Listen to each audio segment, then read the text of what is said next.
my name is Isabel Rittenberry, and I am taking the UNE anatomy course. So this is going to be my full name, and here's the date that I am doing this recording. Um, the reason I am taking this course is because I need an anatomy course that includes a lab, and unfortunately, the course that I took in undergrad did not include the lab. So I'm hoping to apply to PA school. So that's the real requirement for the lab portion.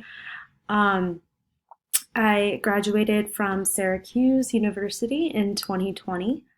And that upcoming summer, I graduated, where I attended Georgetown University to get my master's in pharmacology and graduated the spring of 2021.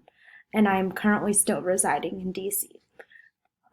I'm super excited to learn via UNE. I haven't done like a fully online university before, so I'm super excited to get this hands-on experience with the lab. Thank you.